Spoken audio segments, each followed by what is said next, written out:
Maghreb Orient Express, bienvenue à tous. Avec nous pour la première fois sur le plateau de MOE sur TV5 Monde, un lauréat du prix Goncourt et membre de l'Académie Goncourt. Bienvenue à vous, Tahar Ben Jelloun. Votre nouveau livre s'intitule L'Ablation, édition Gallimard. Vous participez au Maghreb des livres organisé par l'association Coup de Soleil, c'est à Paris. Avec nous également Sarah Haïdar, vous êtes journaliste, écrivaine. Votre premier livre écrit en français s'intitule Virgules en trombe. Il est publié aux éditions APIC et vous participez également à la 20e édition du Maghreb des livres. Caroline Donati, vous êtes journaliste, co-auteur avec Karine Lefebvre-Quesnel du web documentaire Syrie, Journaux intimes de la Révolution. C'est à voir sur arte.tv et sur le site de Mediapart. Dhafer Youssef, vous êtes compositeur, vocaliste, oudiste. Birds Requiem, c'est le titre de votre 6e album. Vous participez au festival Son d'hiver au théâtre de Rungis, près de Paris. Vous serez en concert ce mercredi 12 février.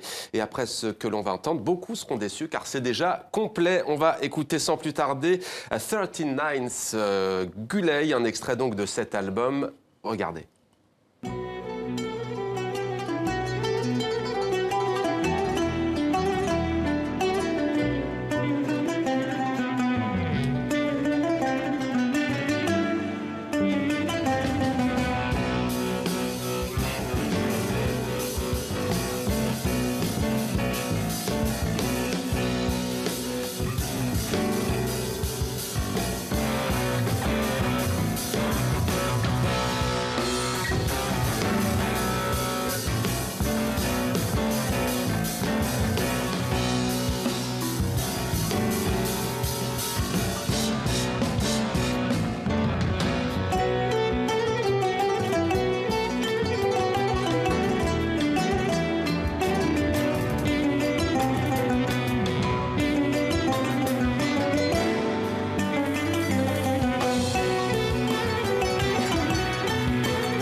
Ferveur, sérénité, un disque qui oscille entre profane et sacré. Dhafer Youssef. Alors 10 ans après Digital Prophecy, vous retrouvez le trompettiste norvégien Nils Petter Molvær, pionnier du nu jazz. Quelles ont été les sources d'inspiration de cet album, Dhafer Youssef? Il y avait beaucoup de choses. En tout cas, il y avait un tournant dans ma vie qui m'a obligé d'aller vers... ce registre? Exactement, minimaliste, et n'est pas vraiment entré dans un truc de virtuosité. Et avec l'âge aussi, je pense qu'avec l'âge, on devient plus zen, on n'a plus besoin de se justifier musicalement. Et j'ai tenté dans ces disques vraiment d'aller dans les profondeurs des notes. Ça veut dire aussi parler, chanter, beaucoup de silence en même temps. C'est un peu bizarre, mais c'est ça. Vraiment, on n'est pas à être sur scène pour que tout le monde... Ah, mais c'était plutôt la note, la musique, le partage avec le musicien, quoi. Et beaucoup de réactions et de partage aussi sur les réseaux sociaux, puisque ceux qui ne vous connaissaient pas admirent votre musique. Tahar Ben Jelloun, vous connaissiez? Vous découvrez aussi? Non, mais je découvre, c'est magnifique, c'est très beau. Alors vous, dans l'ablation, Tahar Ben Jelloun, vous revenez sur un tabou qui touche à l'intime, au corps et à la virilité, tabou mondial, c'est celui du cancer en général, et là en l'occurrence du cancer de la prostate. Qu'est-ce qui vous a conduit à raconter en fait ce thème-là dans un livre? Vous savez, les romanciers, c'est des drôles d'oiseaux. Ils vont partout, ils cherchent, ils captent les choses. Alors, comme je suis passé par là il y a quelques années, j'ai repéré des situations qui pour moi, étaient très intéressantes d'en faire un roman. Et puis, petit à petit, je suis devenu très ami avec le professeur Desgrandchamps qui s'était occupé de moi. Et il m'a dit, il n'y a pas eu d'écrit là-dessus. Ce serait pas mal que tu racontes un petit peu cette histoire. Et alors, il m'a présenté justement le personnage de votre livre, de mon livre. Et là, j'ai suivi et je raconte. Parce que c'est vrai que D'abord, c'est un cancer qui est très fréquent, qui est très répandu, qui n'est pas très, très, très méchant, mais il faut prévenir et s'en occuper très vite. Et surtout, il faut lever le tabou, il faut en parler, parce que c'est pas transmissible, hein, c'est pas une maladie sexuelle. Et il faut en parler. Et puis aussi, puisque on est regardé pas mal au Maghreb, je voudrais juste signaler une chose, c'est que je le sais par expérience que beaucoup de Maghrébins ont honte d'aller se faire ausculter par un urologue parce qu'il y a un toucher rectal et c'est quelque chose qui est très désagréable, qui n'arrive pas à dépasser le pas parce que la prise de sang qui donne le taux du PSA, qui donne un petit peu le niveau du cancer dans le sang, n'est pas suffisant et n'est pas fiable. Il faut vraiment qu'il y ait un examen clinique plus poussé, ouais. Plus poussé. Et à ce moment-là, alors il y a des gens qui reculent à cause de ça, malheureusement. Et ça, c'est une fausse honte parce que on peut sauver des vies. Ça dure une fraction de seconde. L'urologue, c'est très très bien si la prostate est en bon état ou pas. Et vous le disiez, donc deuxième type de cancer le plus commun chez l'homme après 50 ans et le deuxième le plus répandu dans le monde après le cancer du poumon. Alors je cite l'un de vos écrits, ma vie sexuelle ressemble à présent au hall de n'importe quelle gare, un vent glacial traverse, des voyageurs courent pour attraper un dernier train, des amoureux s'embrassent, des clochards de plus en plus jeunes traînent et parlent à leurs chiens, il fait froid, il fait hideux, il fait malheur, un drame silencieux, une souffrance muette, je n'ai plus la notion de la géographie, que je sois à Paris, à Genève ou à Alger, je ne sens plus la différence. Mon souffle s'est éteint, il est suspendu. Le sang qui gonfle le pénis ne passe plus. Quelles ont été les réactions à votre livre qui touche à l'intime, Tahar Ben Jelloun? D'abord, une chose, c'est que s'il y a un tabou autour de ce cancer, c'est parce que l'ablation de la prostate provoque, sur une longue période, une impuissance sexuelle. Et ça, c'est quelque chose qui est très mal vécu, ce qui est compréhensible, mais en même temps, on peut récupérer. Sauf que là, j'ai mis dans ce passage. Le passage, j'essaie d'expliquer de l'intérieur comment est vécu cette nouvelle infirmité. Et surtout, alors les réactions, j'ai eu de très bonnes réactions, surtout des femmes, parce que c'est un livre qui est, à mon avis, destiné beaucoup plus aux femmes qu'aux hommes. Parce que, comme m'a dit une lectrice, m'a dit, j'ai appris beaucoup de choses sur mon homme, sur mon bonhomme. Il me parlait comme ça. Et en même temps, une autre m'a écrit pour me dire, je suis en train de récupérer mon mari parce qu'il m'a quitté après l'ablation. Il a eu honte de ne plus pouvoir faire l'amour. Donc, je suis en train de le récupérer et de redonner vie à sa libido. Parce qu'avec l'amour, avec la tendresse, on peut réparer cette absence. Ce n'est pas qu'une histoire de physiologie, bien entendu, et de médecine. Oui, c'est aussi. Voilà. Sarah Haïdar, vos premiers livres, vous, étaient écrits en arabe. Vous avez choisi cette fois-ci la langue française. Pourquoi avoir franchi le pas, si l'on peut dire ? Oui, en fait, mon rapport à l'écriture a toujours été motivé par la passion de la langue. Donc, j'ai écrit 3 romans dans la langue arabe. Et 5 ans après le dernier roman en langue arabe, je voulais tout simplement changer d'air, en fait, explorer d'autres esthétiques. Parce que dans les romans en arabe, c'était plus une certaine recherche esthétique et linguistique que la trame classique du roman avec l'histoire et les personnages et tout. C'est un peu aérien, c'est un peu déraciné comme écriture. Et ensuite, cette recherche, qui pour moi avait atteint certaines limites, je ne voulais ni me répéter, ni faire du réchauffé. Donc je suis passée à une autre langue que je maîtrisais tout autant. Et ça a donné virgule en trente. Alors, voilà. Ce n'est ni un roman, disent les critiques. Vous avez intitulé ça un presque roman. J'ai envie de vous dire que c'est même réducteur. Pourquoi presque roman? Alors, on sait que il y a une fusion, vous êtes habité par vos personnages. Il y a en particulier cette femme étrange. Ceux qui lisent ce livre comprendront pourquoi cet affrontement inéluctable, en fait, finalement, entre vous, le personnage. Oui, parce que pour moi, l'écriture n'est pas une expérience confortable, ne doit pas être une expérience confortable. C'est toujours une confrontation, c'est toujours une souffrance physique et morale que d'écrire. Parce que moi, je n'aime pas la facilité dans l'écriture, je n'aime pas ça. Parce que je considère que c'est un engagement assez épidermique pour l'écrivain. Et c'est une prise de risque aussi. Donc, mes personnages, en fait, sont tous fictifs. Donc, ce n'est pas inspiré de la réalité. D'ailleurs, vous avez remarqué qu'il n'y a aucune indication géographique ou même les prénoms n'existent pas et tout. Et Pour répondre à votre question, j'aime bien cet échange entre l'auteur et ses personnages. Ça veut dire que rien n'est tracé d'avance et que l'auteur peut être transformé par ses personnages. Ce n'est pas un potier ou un marionnettiste qui contrôle tout. En fait, lui aussi, il prend un risque. Lui aussi, il risque au fil du livre, finalement, de se découvrir. De se découvrir et de changer totalement, parce qu'il n'y a pas une trame préétablie, quoi. Alors, la nuit dégueulait sa verte semence et on savait que le dehors fleurissait comme un OGM en mal de croissance, que les surnuméraires excités cherchaient toujours la chute de l'univers, que la vie traînait sous des airs de polska désaccordés et que la mort prenait ses vacances dans des pays surplombant le sang. Voilà donc pour donner envie de lire ce livre, Virgules en trompe de Sarah Haïdar, édition Apic. Caroline Donati, peut-être que tout cela vous donne envie de prendre la plume. Vous avez déjà consacré un livre à la Syrie en 2009. C'était l'exception syrienne. Aujourd'hui, vous revenez avec un web documentaire dont on parle beaucoup, qui permet peut-être de voir le conflit syrien sous un autre angle. Vous avez choisi en fait finalement de raconter, en tout cas de donner la parole à 3 jeunes Syriens qui racontent avec leur caméra ce qui se passe en Syrie. On vous retrouve dans un instant, mais d'abord la bande-annonce.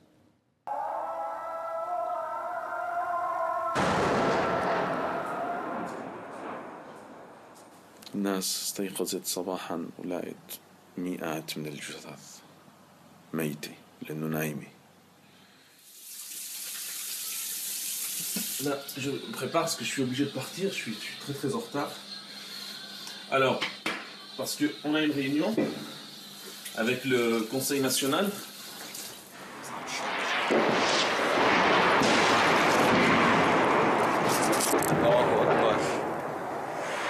Allah.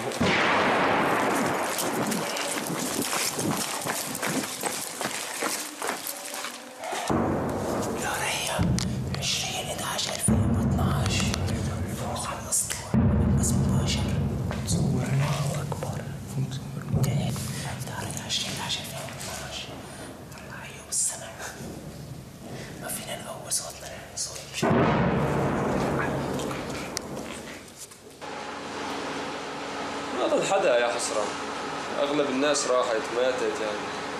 ما ظل مجال إنه واحد يبتسم، واحد يضحك، واحد ينسى، واحد يتفائل. ما ظل مجال.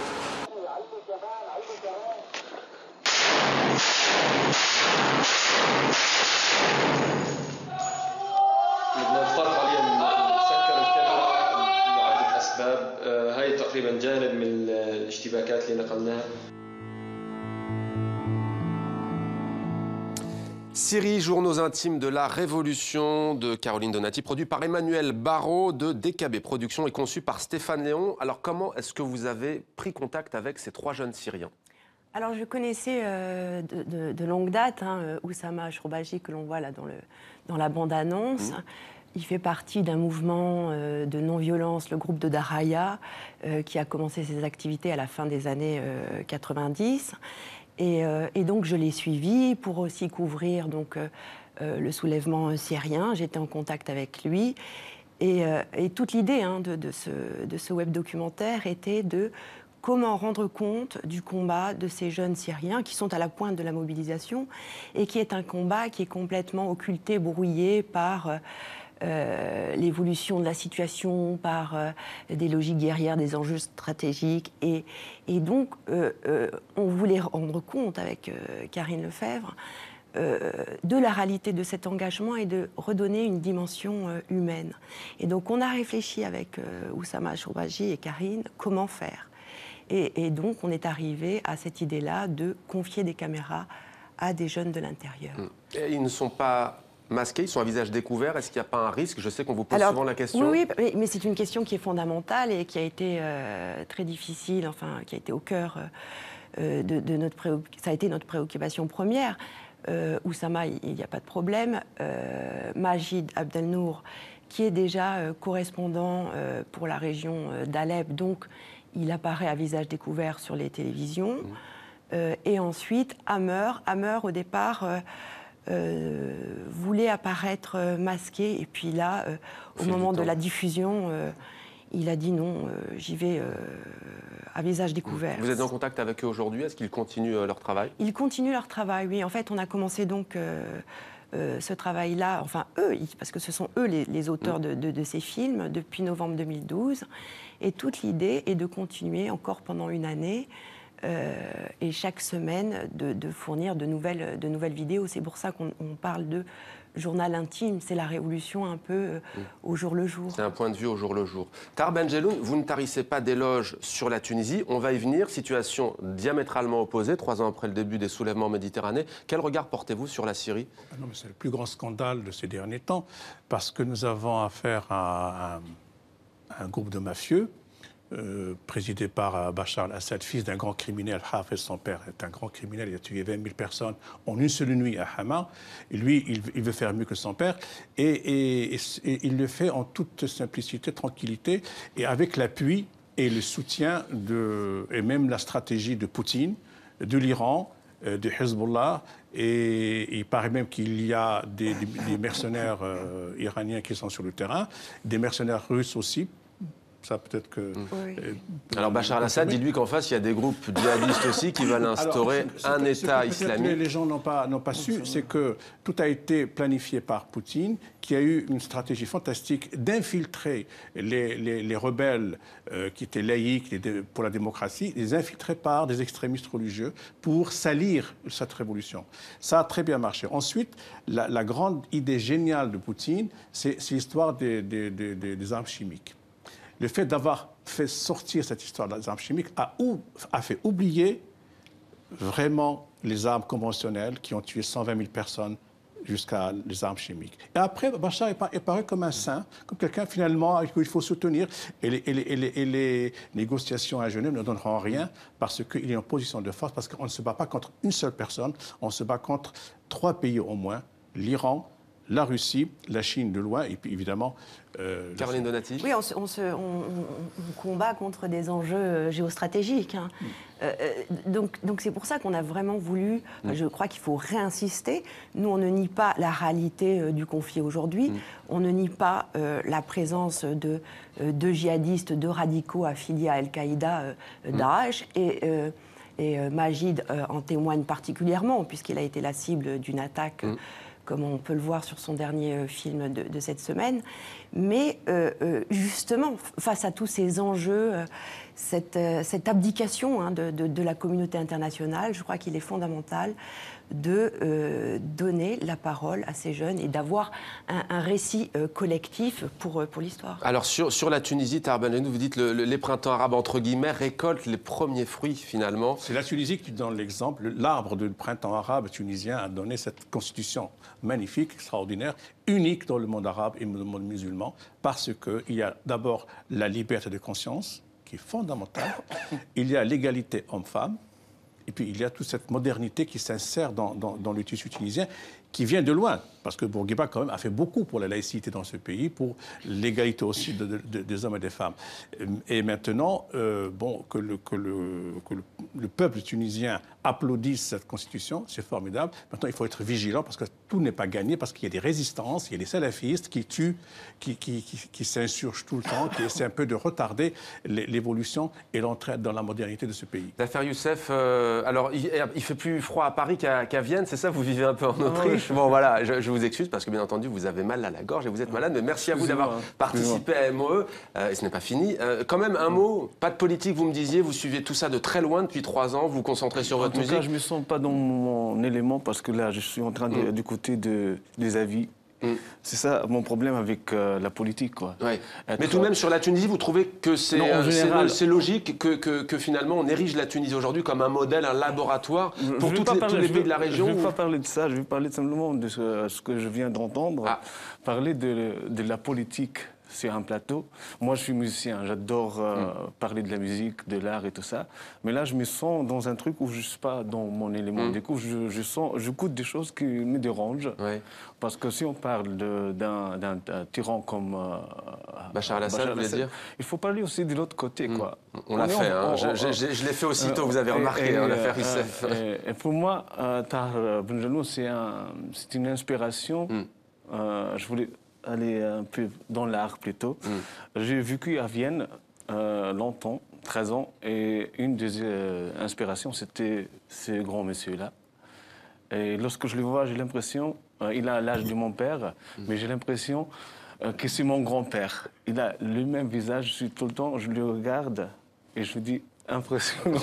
Bon, vous êtes ému. Au-delà de ça, sur la Tunisie, vous voulez vraiment pas nous dire un mot aujourd'hui, c'est-à-dire j'ai un artiste de s'exprimer politiquement, sauf que la politique, malheureusement, elle vient à nous.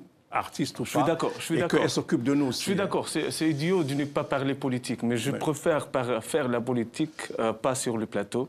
Vous avez, comment dirais-je, la légitimité de faire ça comme écrivain. Mais moi, sincèrement, je me bats pour mon pays ou bien pour la dignité des gens, mais pas, oui, c'est bien. Pas sur scène. C'est formidable. Sarah Haïdar, la Tunisie, laboratoire pour les pays de la région. L'Algérie est un pays frontalier. Comment vous vivez cela, vous? Est-ce que vous dites qu'on est un peu dans des clichés? Est-ce que vous dites c'est vrai, la Tunisie de toute façon? Moi, je suis un peu de l'avis d'Afar. J'aime pas trop parler de politique, mais bon, c'est pas assez intéressant. Mais en fait, je voudrais juste reprendre Monsieur Benjeloun qui disait que la constitution tunisienne est unique au monde et dans le monde arabo-musulman et applaudie partout. Mais en fait, non, je ne pense pas parce que j'ai discuté avec beaucoup d'artistes et d'amis tunisiens. Dans cette constitution, il y a 2 articles complètement contradictoires, comme dans la constitution algérienne. C'est la liberté de conscience garantie, mais en même temps, l'atteinte au sacré est interdite et passible de sanctions. Donc c'est un oxymore, en fait, c'est une aberration. Donc je ne vois pas en quoi elle est magnifique, cette constitution, parce que si un Tunisien est libre d'être athée, mais il peut aller en prison parce qu'il le dit, ou il l'écrit, ou il l'exprime. Il n'y a plus d'apostasie. L'apostasie n'existe pas. Non, mais l'atteinte au sacré est interdite quand même. Il faut dire que ce n'est pas une constitution laïque. Chacun a donné son point de vue, mais bon voilà, on aura remarqué aussi que ce qu'on loue souvent, c'est aussi le fait qu'il y a eu des élections démocratiques et libres, et ce qui est quand même un des cas assez uniques dans le monde arabe. Alors, pas de politique tout de même, Sarah Haïdar, on va profiter de votre présence, puisque vous êtes aussi journaliste en Algérie. Il se passe des choses à huis clos en ce moment à Gardaïa, je vous vois sourire. Est-ce que vous avez des informations, très sincèrement, sur ce qui s'y passe? On entend beaucoup de culturelle et chroniqueuse socio-culturelle. Je ne suis pas très au courant de ce qui se passe à Gardaïa. C'est très ambigu et je préfère ne pas m'avancer. Il y a très peu d'informations. Il y a des troubles qui opposent en fait visiblement des populations berbères, mozabites et des populations dites entre guillemets arabes. Pour la première fois, le pouvoir algérien lui-même a, on va dire, étiqueté et confessionnalisé ces troubles sociaux qui apparemment sont plus des troubles économiques et sociaux. Mais on aura l'occasion d'y revenir. Tahar Benjeloun, vous serez bientôt au Maroc du 6 au 9 mars pour le festival Étonnant Voyageur. Le thème cette année, justement, c'est Printemps arabe, Méditerranée, le monde en marche. Vous y allez donc participer concrètement? Oui, je serai là-bas le 6, le 5, le 7, oui. À Rabat. Mais avant, je vais aller au Salon du Livre de Casablanca la semaine prochaine. Donc, il y a beaucoup de manifestations pour la culture et le livre au Maroc. Il faut toujours encourager ça. Parce que les gens ne lisent pas assez. Et moi, je suis un militant pour la lecture. Et ça, c'est pas de la politique. Non, il faut lire. Des dates à faire juste pour vous en France? Marseille on va jouer à Marseille l'été. On va jouer à Bordeaux aussi, au mois d'avril. Et sinon, il y aura des choses un peu partout au monde entier. Par exemple, à Londres, avec London Symphony Orchestra, au Barbican, au mois d'avril. C'est un rêve qui est en train de se réaliser, quoi. Ça, c'est super. Caroline Donati, les projets, donc le web documentaire vont continuer. C'est de continuer à suivre nos 3 gars pendant toute cette année. Donc je rappelle quand même le principe. On a mis en ligne là, le 22 janvier sur Arte, sur le web et sur Mediapart, une 50aine de films qui ont été tournés là, depuis novembre 2012. Et là, chaque semaine, donc on alimente. Alors on va avoir un petit rendez-vous, on va essayer de tenir le vendredi, mais c'est aussi, ça dépend beaucoup de Hammer, Majid, Oussama et ce qu'ils rencontrent dans leur combat. Je sais pas ce qu'il faut faire pour réveiller un petit peu la conscience des dirigeants, ceux qui décident, ceux qui peuvent intervenir ou faire des choses. C'est ça ce qui est terrible. Je crois qu'il y a une bataille qui se situe d'abord au niveau de l'opinion publique et de l'information et vous parliez tout à l'heure de politique. Et en fait, là, on est quand même dans dans la dignité humaine. On doit rendre la dignité humaine à ce peuple syrien qui combat pour un état de droit. Donc il y a un vrai travail de mobilisation. Vous travaillez sur un autre livre ou pour l'instant on savoure déjà celui-ci? Je suis en convalescence pour l'instant. D'accord, vous récupérez. Ça vous a tué. C'est du boulot. Je ne suis pas d'accord. Tout à l'heure, vous avez parlé de souffrance. Non, bien sûr qu'il y a une exigence, qu'il y a une confrontation avec les mots, mais c'est un plaisir, c'est pas une souffrance. Oui, c'est un plaisir assez masochiste. Mais j'aime l'écriture aussi. Hein. Non, mais la souffrance est négative. Il y a évidemment, on confronte, on cherche les mots, on veut donner la phrase juste, on l'a fait, on l'a refait plusieurs fois. Non, ça c'est plutôt technique. Moi, je parlais d'une autre. Du fond, en fait, de la confrontation avec les personnages. Merci beaucoup à tous les quatre. On ne s'en lasse pas d'affaire Youssef. Hein, vous a moins entendu puisque vous êtes un petit peu souffrant, mais la musique va reprendre tout le poids qu'elle doit avoir, même sur un plateau télé. Merci à vous qui nous suivez chaque dimanche. On salue toutes celles et tous ceux qui nous suivent à Tozeur, Tanger, Constantine, Ajaccio, Bastia en Corse également. Ça, c'est pour Caroline Donati et pour France 3 Corse via Stella. Je vous vois sourire. Et aussi à Montréal. À très vite sur TV5 Monde.